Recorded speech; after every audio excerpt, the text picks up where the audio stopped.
राधे राधे दोस्तों। श्री हरि। मैं आज एकादशी व्रत का कथा सुनाऊंगी और एक प्यारा सा भजन भी सुनाऊंगी, तो आप लोग ये वीडियो पूरा देखिएगा प्लीज़।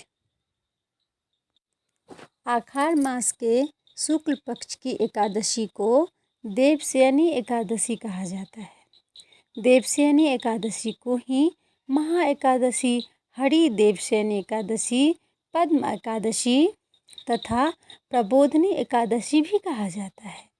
आइए अब हम जानते हैं कि इस एकादशी को देवशयनी एकादशी क्यों कहा जाता है।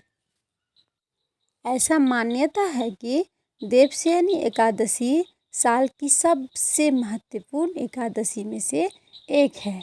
यह एकादशी हर साल आषाढ़ मास के शुक्ल पक्ष में मनाई जाती है, जो इस बार 6 जुलाई को पड़ रही है।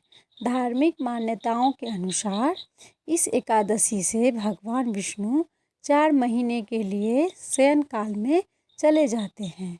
इसीलिए इसके बाद 4 महीने तक कोई शुभ कार्य जैसे कि शादी, मुंडन, गृह प्रवेश ऐसी कुछ कार्य नहीं होती हैं। इसीलिए इस एकादशी को देवशयनी एकादशी कहा जाता है। देवशयनी एकादशी का कथा इस प्रकार से है। बोलो विष्णु भगवान की जय। अब मैं कथा का प्रारंभ करती हूँ। पौराणिक कथा के अनुसार सतयुग में मांधाता नामक एक चक्रवर्ती राजा राज करते थे। उनके राज्य में प्रजा बहुत खुश सुखी थी। किसी को भी किसी प्रकार की चिंता नहीं थी।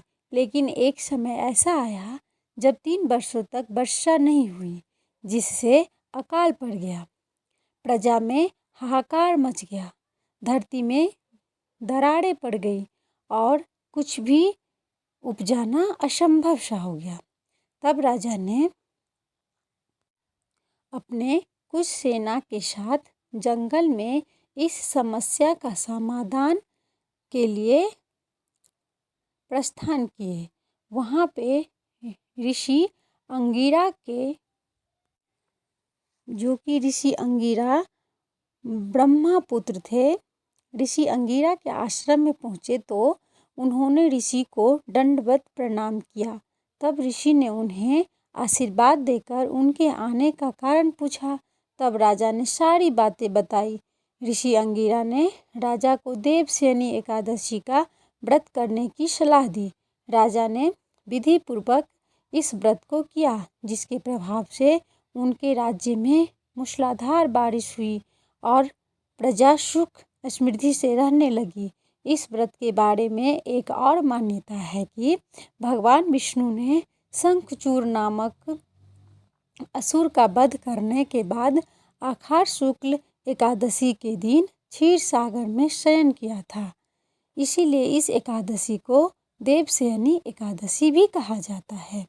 अब इस व्रत के महत्व के बारे में कुछ बात करेंगे।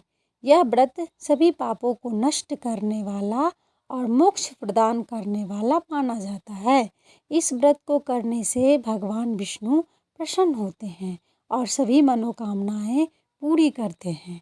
देवशयनी एकादशी से चातुर्मास्य का प्रारंभ होता है, जिसके बाद भगवान भोलेनाथ पृथ्वी की रक्षा करते हैं, यानी कि सावन शुरू हो जाता है और उनका पूजा शुरू हो जाता है, जिसमें साधु संत एक स्थान पर रहकर तपस्या करते हैं। इस दिन भगवान विष्णु की पूजा करने से, यानी एकादशी के दिन विष्णु भगवान की पूजा करने से विशेष फल की प्राप्ति होती है। एकादशी के दिन प्रातः उठकर स्नान करें और भगवान विष्णु की प्रतिमा को स्थापित करें। भगवान विष्णु को विधि से पूजन करें।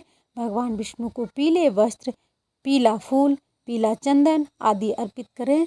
धूप, दीप, नैवेद्य आदि चढ़ाकर उनकी आरती करें और फिर कथा सुनें। इससे विशेष लाभ की प्राप्ति होती है।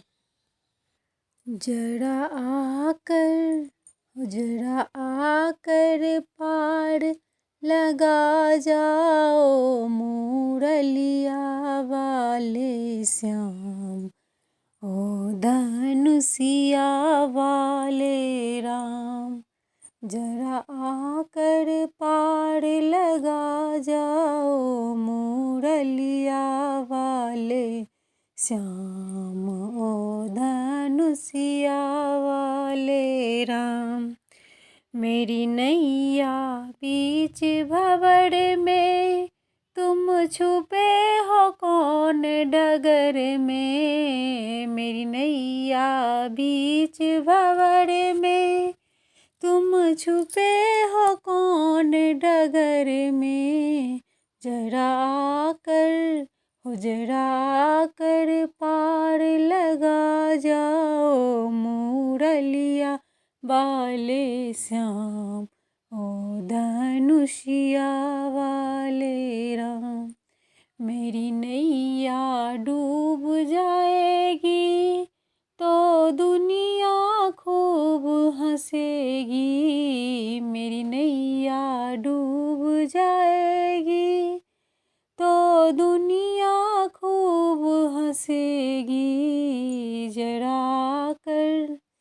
जरा कर पार लगा जाओ मुरलिया वाले श्याम, ओ धनुषिया वाले राम।